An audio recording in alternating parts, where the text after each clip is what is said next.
정치권 이슈 분석해 보겠습니다. 현근택 전 민주당 상근 부대변인, 신성범 전 국회의원 두 분 모셨습니다. 안녕하세요. 안녕하세요. 반갑습니다. 안녕하세요. 정치권에서 3차 재난지원금 얘기가 나오고 있습니다. 국민의힘이 여기에 대해서 강하게 주장을 하고 있고, 민주당은 반면에 아직 시간적으로 촉박하기 때문에 신중한 모습입니다. 먼저 여당의 목소리를 듣고 오겠습니다.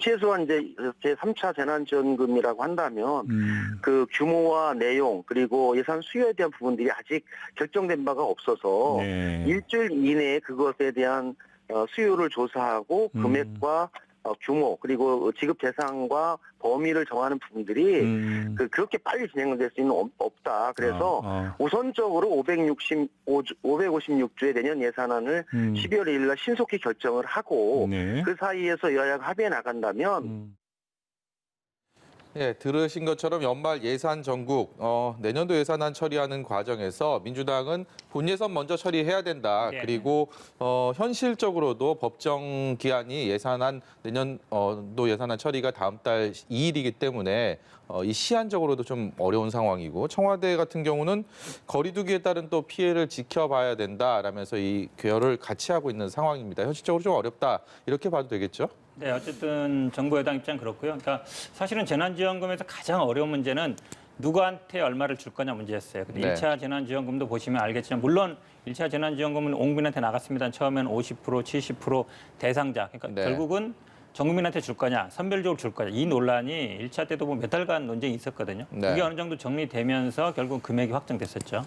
그러니까 1차 때는 아마 14조 정도 해서 전 국민한테 4인 가구 한 100만 원 정도 줬던 것 같고요. 2차 때는 선별적으로 갔습니다만 그때도 사실 논란이 됐어요. 전 국민 줘야 된다는 얘기도 있었는데 그때도 한 7조 정도 들었습니다만, 아시다시피 예산 처리가 12월 2일까지입니다. 이게 헌법상 법정 기한이에요. 그러니까 12월 날 다 기억하시겠지만, 그럼 12월 1일이나 2일 날 밤새서 처리하고 이러지 않습니까? 근데 지금 한 일주일 정도 남았습니다. 그동안 아마 그러면 일주일 내에 누구한테 얼마를 줄지 확정할 수 있느냐? 제가 보기에는 확정 못할 것 같아요. 왜냐하면 그전에도 경험상 봤을 때 결국은 대상자 전부 줄 거냐, 일부 줄 거냐, 그런 선별적으로 준다면 누구한테 줄 거냐, 이거를 확정돼야 되는데 그건 제가 보기에 일주일 내에 불가능한 것 같고요. 저는 아마 국민의힘이 이걸 먼저 치고 나온 이유는 가덕도 특별법이랑 비슷하다고 봐요. 그러니까 선거 국면에 이게 아마 나오면, 지난번 총선 때도 그랬거든요. 총선 때도 이게 나오면서 좀 손해를 보지 않았냐 이런 생각을 하면서, 저는 두 가지. 그러니까 선거 국면에 이게 나오는 걸 좀 방지도 하고, 그다음에 이제 예산을 깎아야 되는데 이제 깎을 때는 명분이 있어야 되잖아요. 그러니까 단순히 뉴딜 예산을 깎자 이러면 아마 조금 국민들이 보기에 아니 지금 코로나로 어려운데 이거 예산 깎으면 되겠냐 이런 얘기가 있어서 그걸 깎아서 그만큼 이제 재난지원금을 지급하겠다 이렇게 나온 것 같은데, 제가 보기엔 시기적으로도 너무 급하고 그다음에 대상이라든지 아니면 금액도 확정 못 지어서 한다 그러면 아마 이제 추경을 할 수밖에 없지 않은가 이렇게 보고 있습니다. 야당의 입장을 신의 있게 들어봐야 될 텐데, 그 전에 야당의 생각도 준비된 녹취가 있어서요. 그거 듣고 와서 마저 이야기 들어보도록 하겠습니다.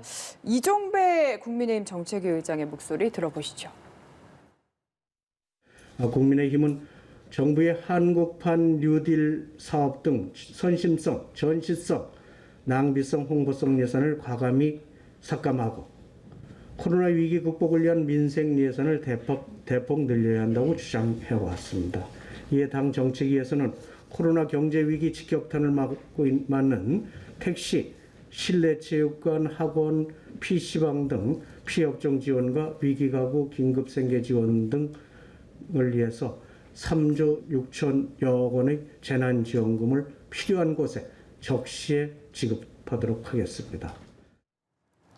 이게 현근택 부대변인은 시간적으로 너무 논의하기는 촉박하고, 또 야당에서는 이게 이슈를 선거 앞두고 선점하려고 먼저 이야기를 꺼낸 게 아니냐라고 얘기를 하셨거든요. 여기에 대해서 좀 생각이 어떠십니까?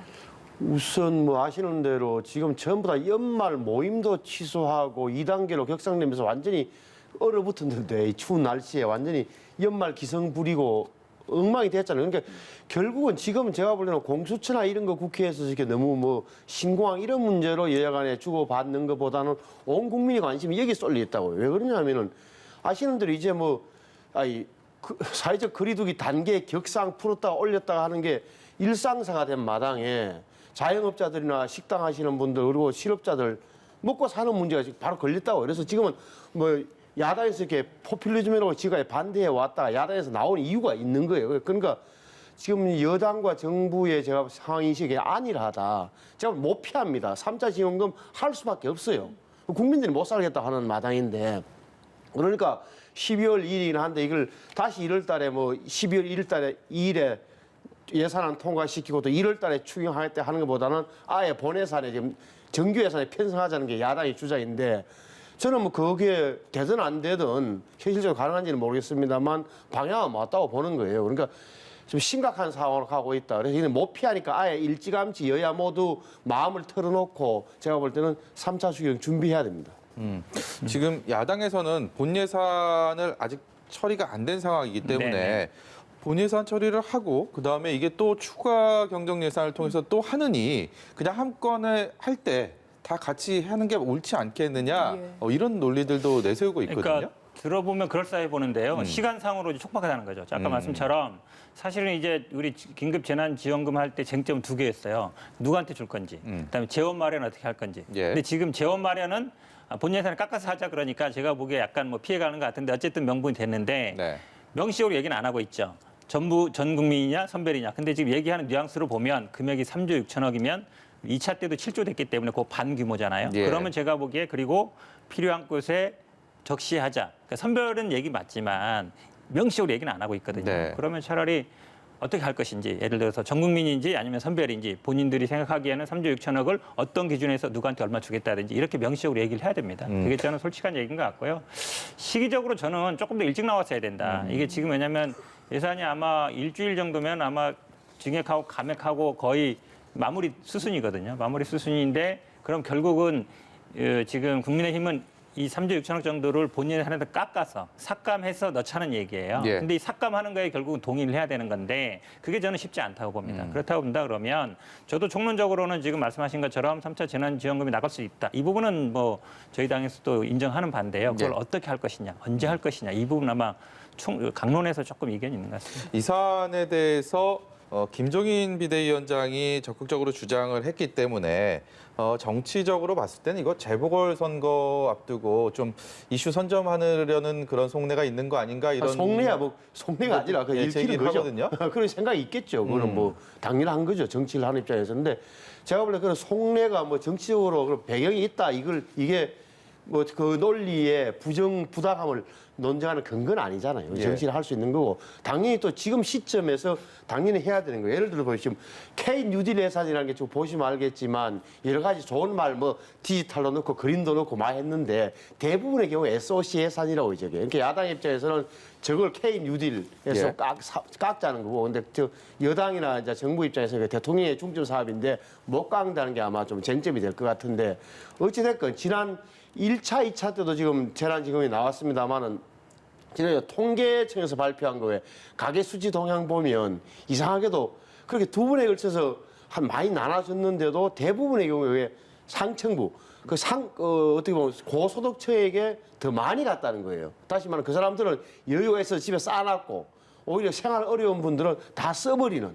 그래서 오히려 그 불평등이 심화됐다는 그런 게 통계청 조사에 나온다고. 이번에는 좀 여야가 머리를 맞대가지고 정말 정밀하게 좀 타겟화된 걸로 가야 되는 거고 정치적 의미 따지지 말고 제가 정말 급한 게 지금 전세적으로 완전히 3차 유행이라 그러고 우리도 지금 300명씩 계속 나오는 마당에 제가 보기엔 못 견딥니다 이거.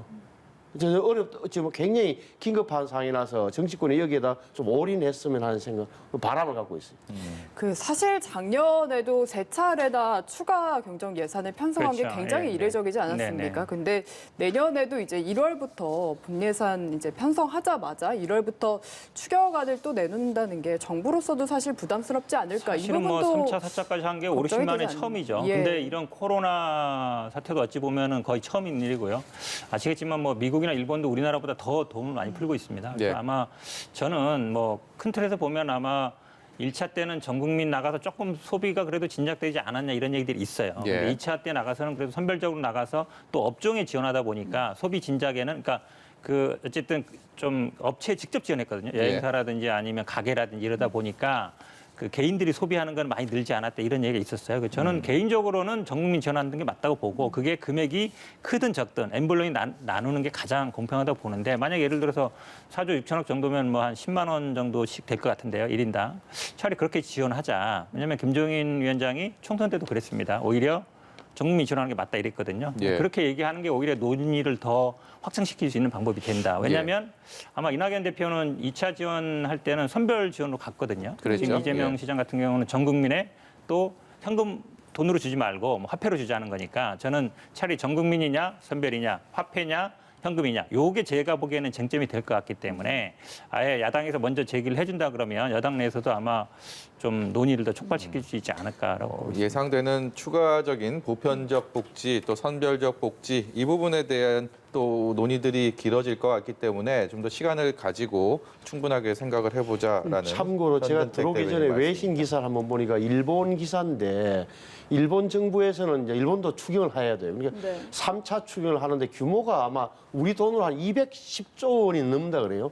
3차 추경을 하는데 그 내용을 보니까 그런 백신 확보 이런 비용도 들어가 있더라고요. 그러니까 전 세계가 말씀하신 대로 완전히 돈을 쏟아붓어서 어떻게든 이 국면은 벗어나자는 게 돼 있는 거고 우리 특히 뭐 백신 문제가 지금 심각해지고 있고 백신 뭐 민족주의라는 말이 나올 정도로 다 잘 사는 나라가 다 가져왔으니까 우리도 제가 볼 때는 진짜 여야 정치권 뭐 대통령부터 전부 다가 좀 이 국면에서 이번 겨울만큼은 정말 코로나에 집중해야 돼요.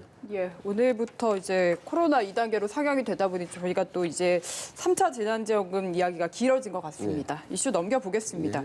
오늘부터 종합부동산세 고지서가 각 가정에 발송이 되기 시작했습니다. 이제 세율은 작년과 변동이 없는데 오른 공시가격이 적용되다 보니까 이게 체감상 종부세가 크게 올랐다라고 느끼시는 분들이 많을 것 같고 그래서 이게 내년 선거에 또 영향을 미치지 않을까라는 의견들이 많은데 좀 어떻게 예상하고 계십니까? 그 말씀하신 것처럼 아마 종부세가 내는 분들이 아마 작년에는 한 뭐 50만, 60만 정도 했던 것 같은데 59만인 같은데 올해는 아마 70만, 80만 정도 되지 않겠느냐. 10만에서 20만 정도 늘어날 거라 보는데 사실 이제 서울 가구는 한 10% 정도가 돼요. 네. 가구 수 기준으로. 그러다 보니까 이제 서울 선거에서 영향이 있지 않겠냐라는 게 제가 보기에는 좀 얘기가 될 것 같은데요.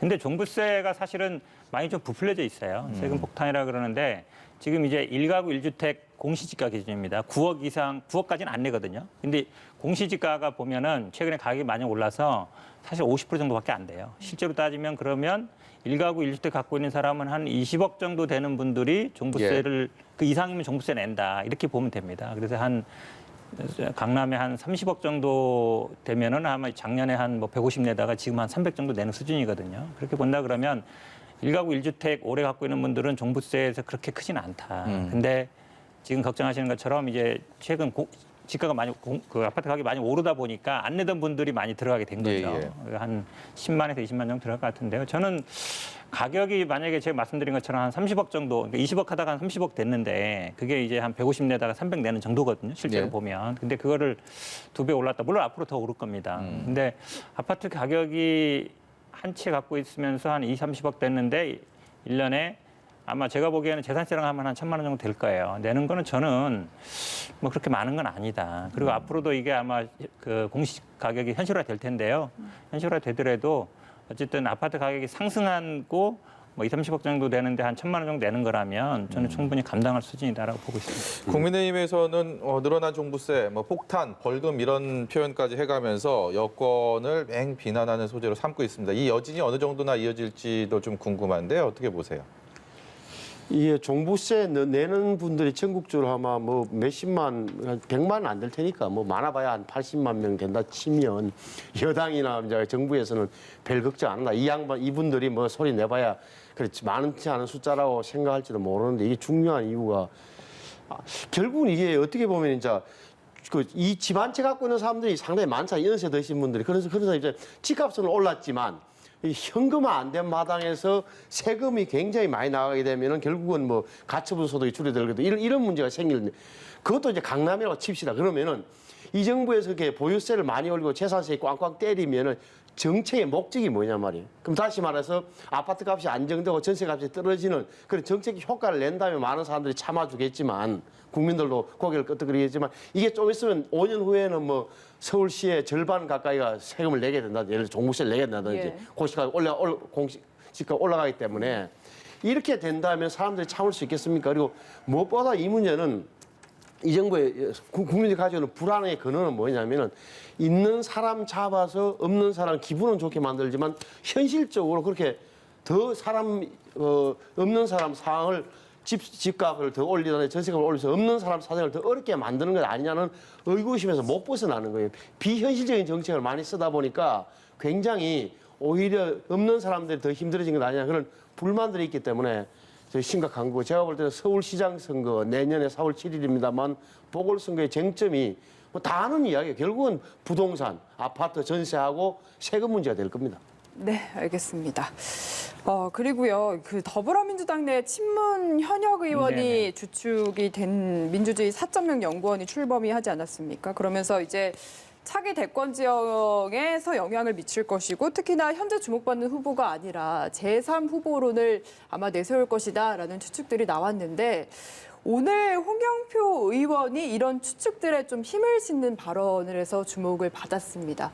역시 좀 비슷하게 생각을 하시는지 듣고 싶은데요. 뭐 저도 사실은 많은 사람들이 그렇게 생각하지만 예. 방송에 나와서 이제 그렇게 얘기할지 잘 몰랐는데 어쨌든 직접적으로 얘기하셨어요. 그러니까 제2의, 제3의, 제4의 후보 물론 저도 개인적으로는 이해찬 전 대표도 있거든요. 좀 판을 키워야 된다. 네. 김부겸도 좀 올라오고 뭐 이광재도 좀 올라오고 김두관도 좀 올라오고 그러니까 어쨌든 판을 좀 키워서 그중에 한 명 뽑는 게 어찌 보면 승산이 제일 높거든요. 지금처럼 이제 두 사람, 물론 두 사람도 굉장히 훌륭한 분이지만 조금 더 지난번에도 우리가 3명 정도 경선했었고 2012년에도 3명이 경선했었거든요. 네. 치열하게 경선했었는데 경선 주자는 많을수록 좋다. 왜냐하면 2명만 이렇게 앞서가면 다른 분들이 도전을 안 하거든요. 저는 그래서 그렇게 본다 그러면 이게 꼭 뭐 친문 주자 이게 세운다보다 판을 좀 키우는 면에서 그러면 누구든지 좀 내가 좀 도전해 볼 만한가? 예를 들어서 아마 이 4.0 연구원도 아마 많은 분들 초청해가지고 얘기도 들어보고 그런 그분도 좀 이렇게 분위기도 살려보고 할 것 같거든요. 예. 그래서 저는 뭐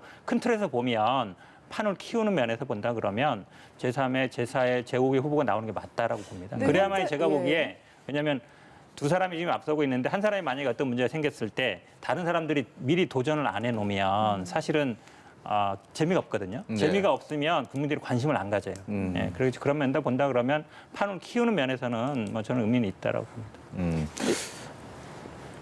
네. 제3의 4의 후보를 얘기할 때 이 국민의힘은 이 민주주의 4.0 연구는 어떻게 보고 있을지도 좀 궁금하거든요. 지금 국민의힘 입장에서는 여론조사로 봤을 때는 윤석열 검찰총장 이게 정치인도 아닌데 야권으로 분류되는 상황에서는 가장 높은 지지율을 얻고 있고 국민의힘 쪽에 어떤 정치인으로서는 대권 주자가 이렇게 뚜렷하게 두각을 나타내고 있는지 못한 상황이기 때문에 좀 남다른 심정으로 이 상황 보고 있을 것 같습니다. 제가 유권 내부 동학은 잘 모르지만 한마디로 보면 이게 왜 민주주의 4.0이라는 게 제 눈에 딱 들어오냐면은 이게 아주 거칠게 이야기하면 지금 이낙연 대표, 이재명 지사 구도로는 안 된다는 것을 느끼고 있는 사람들이 모인 거예요.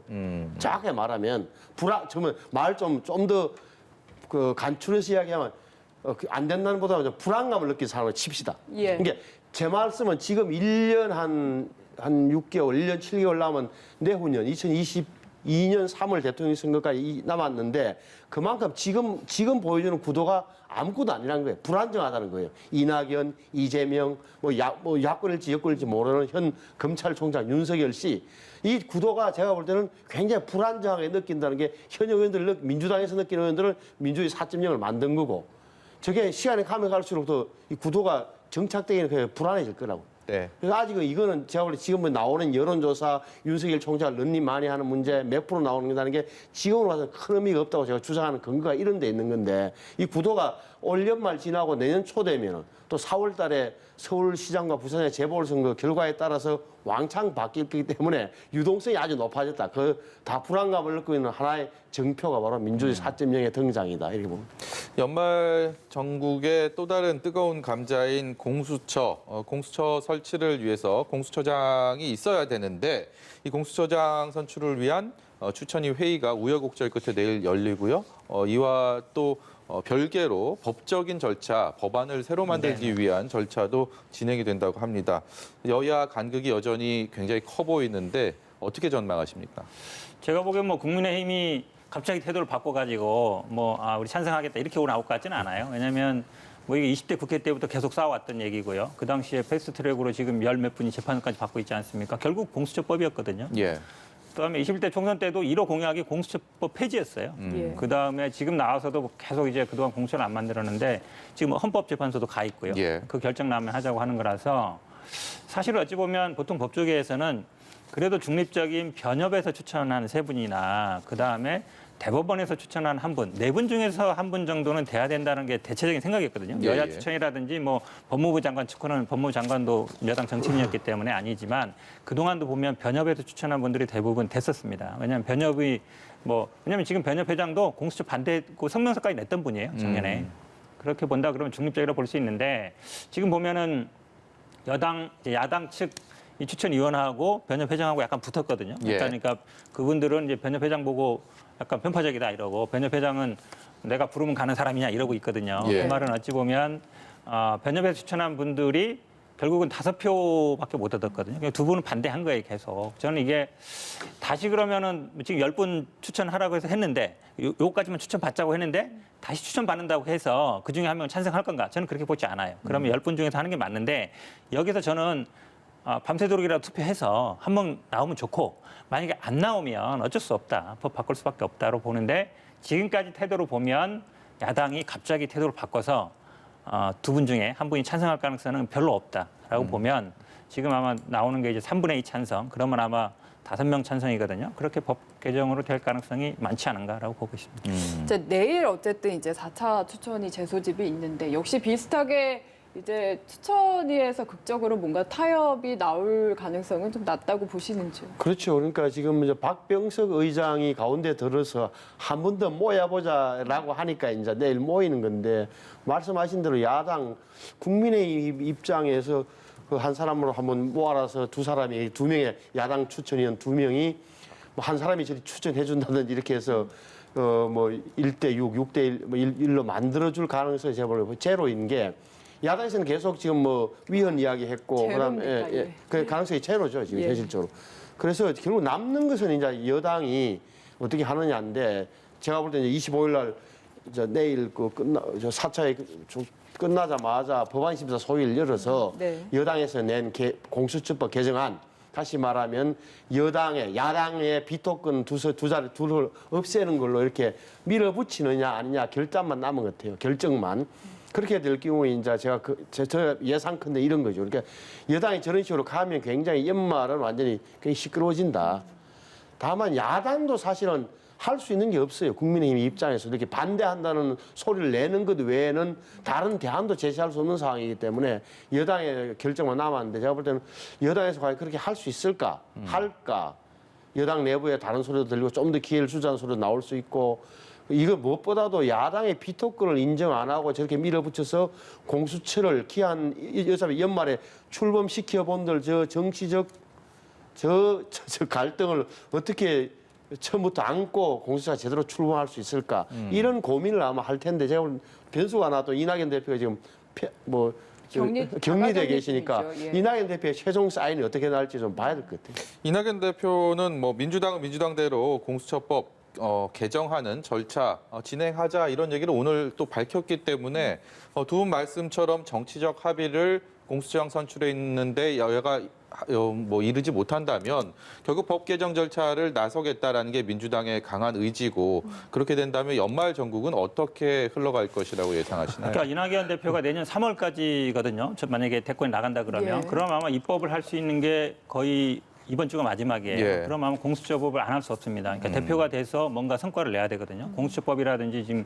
공정경제 3법, 아마 중대재해기업처벌법은 조금 변수가 있습니다만 예. 아마 할 것 같은데 저는 뭐 지금 신 의원님이 솔직히 말씀드린 것처럼 가능성 제로다. 그럼 사실은 재가동 회의 할 필요 없거든요. 어차피 안 될 건데. 그러니까 명분 쌓기로 보이는데 저는 뭐 이낙연 대표 입장에서는 대표가 되고 이거 만약에 공수처법법 못 만든다 그러면 대권 행보에도 저는 타격이 있을 거라고 봅니다. 예. 이렇게 본다 그러면 반드시 해야 된다. 가장 큰 숙제라고 보고 있습니다. 근데 만약에 여당에서 공수처법을 이제 현 부대에 말씀하신 대로 밀어붙여 통과시키게 되면 제가 볼 때는 이른바 경제 3법, 보수 뭐 기업 제시하는 경제 예. 간섭, 옥죄기 3법은 못 합니다. 근데 못 한다. 그러면 연속으로 저게 법사위에서 통과시키는 게 현실적으로 불가능해지고 완전히 진짜 파멸적으로 여야 관계 아예 파토나는 걸 각오하지 않는 이상 경제 3법 포기해야 되거든요. 예산안 심사 일정도 저는 뭐 꼭 그렇지 예. 않다고 봐요. 그러니까 마지막에 통과하면 되거든요. 쟁점 법안은 그러니까 미리